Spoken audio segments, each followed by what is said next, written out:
Loucura! O ministro Gilmar Mendes disse que o STF vai ordenar aos bancos que não apliquem a lei Magnitsky contra Alexandre de Moraes. Mas se o STF realmente fizer isso, a consequência será o colapso total da economia brasileira. Nesse nosso segundo encontro com Justiça do Dia, eu vou te mostrar duas coisas inacreditáveis e uma maravilhosa. Primeiro, eu vou te mostrar como que o ministro Gilmar Mendes, decano do STF, disse que o tribunal vai ordenar aos bancos brasileiros a não aplicarem a Magnitsky. Segundo, eu vou te mostrar como a consequência disso seria o colapso total da economia brasileira. Pior do que qualquer tarifaço, e eu vou provar isso para você com casos reais, exemplos reais, para ninguém ficar em dúvida. Você tem que ver, e essa análise você não vai encontrar em nenhum lugar do Brasil, ela é inédita.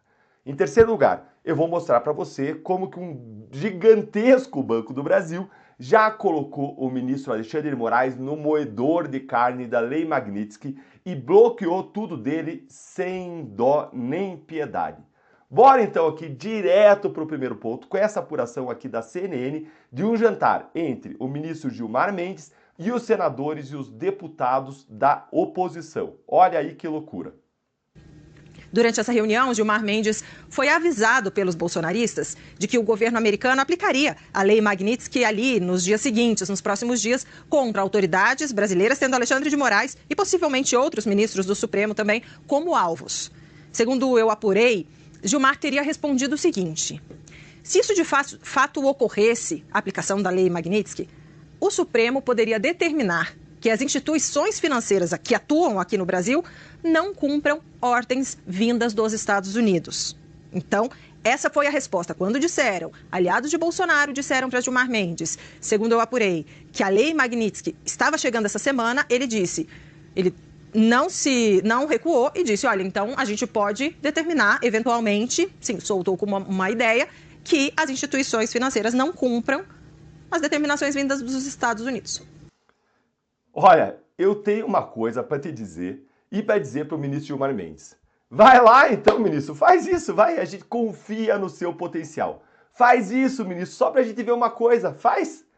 E dê a decisão você também, que é decano do STF, escrevendo lá que o Brasil é soberano, que o Brasil não se submete a inimigos nacionais e estrangeiros, como o Moraes fez. E assine a decisão depois com o seu nome lá, Gilmar Mendes. Faça isso, ministro, só para a gente ver uma coisinha, que aí você vai ver o maior 24 horas da sua vida. Isso se é que demorar 24 horas. Gente, isso aqui só pode ser loucura, isso aqui não tem explicação. Se você também acha que o ministro Gilmar Mendes enlouqueceu por querer sugerir, você quer sugerir isso, já enlouqueceu, sugerir uma coisa dessas, senta o dedo no like com força aí, porque isso aqui não é possível.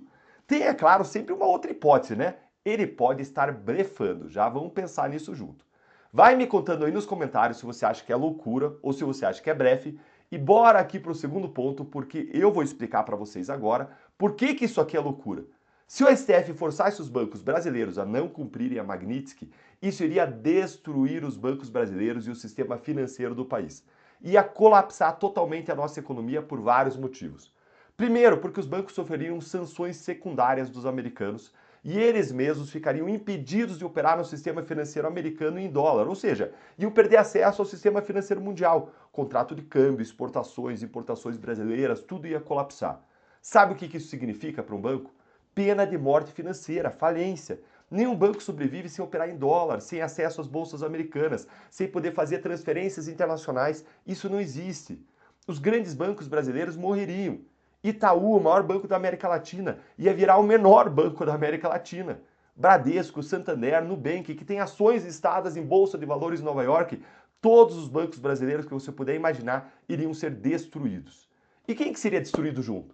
Todos os 220 milhões de brasileiros que são correntistas desses bancos, as nossas economias, todos aqueles que têm investimentos, poupanças lá, que recebem seus salários lá, que têm seus empréstimos, financiamentos de casa, de carro, tudo. A economia do Brasil iria para o fundo do poço.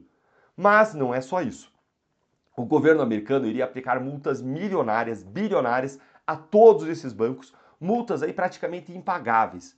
Só para vocês terem uma ideia, eu quero trazer alguns casos aqui de bancos que descumpriram a lei Magnitsky e que comeram o pão que o diabo amassou nas mãos dos Estados Unidos para em seguida te mostrar como que o Moraes já entrou no moedor de carnes da Magnitsky aqui no Brasil, e você não pode perder de ver isso, depois a gente tem que ficar aguentando no passado aquelas piadinhas que eles faziam.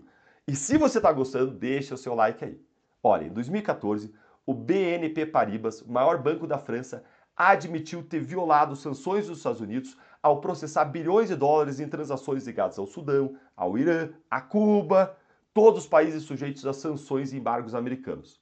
Qual foi a consequência?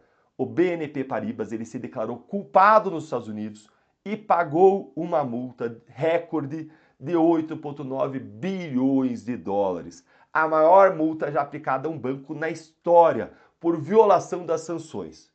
Além da multa, foi punido com uma suspensão de 1 ano para certas operações em dólares via filial de Nova York. O BNP Paribas ele teve que ficar em liberdade condicional por 5 anos, demitiu executivos envolvidos e teve que investir pesadamente em compliance para voltar a atender às normas americanas. E esse aí é a notícia que você vê, publicada em inglês, traduzida aí para o português pelo Google. Achou pouco, gente? Tem mais. O Standard Chartered, um banco britânico com uma forte atuação na Ásia e no Oriente Médio, ele foi punido em 2019 por violar múltiplas punições, sanções dos Estados Unidos ao fazer transações ligadas ao Irã, Sudão, Síria, Cuba, Myanmar e Zimbábue. Qual que foi a consequência? O Standard Chartered aceitou um acordo multilateral. Olha aí, ó, outra matéria em inglês traduzida para português. Aceitou esse acordo e foi condenado a pagar aproximadamente 1,1 bilhão de dólares em multas. Cerca de 947 milhões de dólares a agências dos Estados Unidos, incluindo o Departamento de Justiça, e 102 milhões de libras a reguladores do Reino Unido. E a penalidade teve um impacto significativo nos lucros do trimestre do banco e forçou o banco a reforçar o seu time e os seus mecanismos de compliance. Executivos tiveram que admitir responsabilidade pelos lapsos e o banco encerrou relações com clientes de alto risco, tendo que reforçar depois controles para evitar novas violações. Bora para mais um caso, antes de eu te mostrar como que o Moraes já está se ferrando aqui no Brasil? Olha só, o Danske Bank, da Dinamarca, ele protagonizou um dos maiores escândalos de lavagem de dinheiro já vistos. E isso resultou na punição dele lá nos Estados Unidos.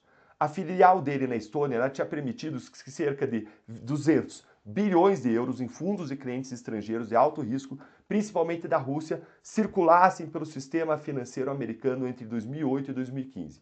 E qual foi a consequência? Olha aí mais uma matéria traduzida pelo português aí pelo Google. Ó.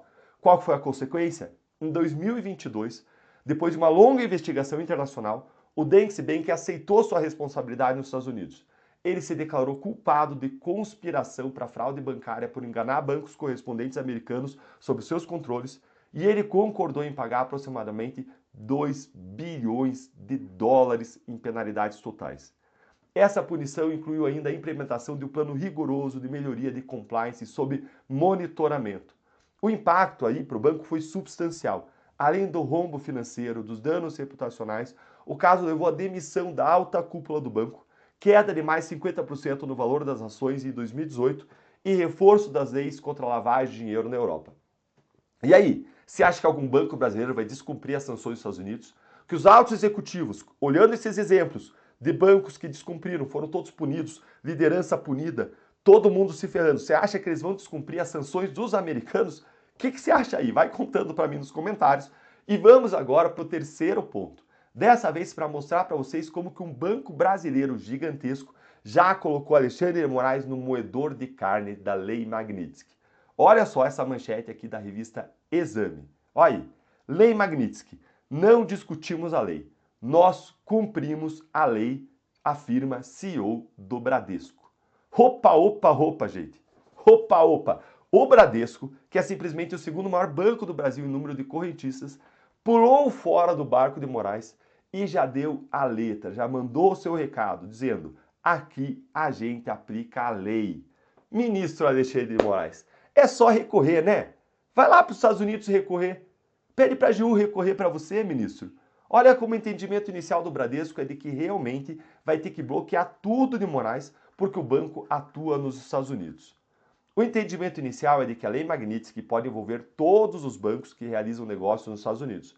O Bradesco, que possui uma agência bancária, uma filial do banco e 2 broker-dealers, intermediários de operações nos Estados Unidos, tem uma presença significativa no mercado americano. O Bradesco já sabe muito bem o que acontece com quem descumpre a Lei Magnitsky. Gilmar Mendes e os demais ministros do Supremo, no entanto, parecem não saber, ou estão fechando seus olhos para as consequências, ou estão blefando. A minha avaliação é de que tudo não passa aí de um grande blefe. Qual que é a sua? Eu quero ouvir a sua opinião. Essa eu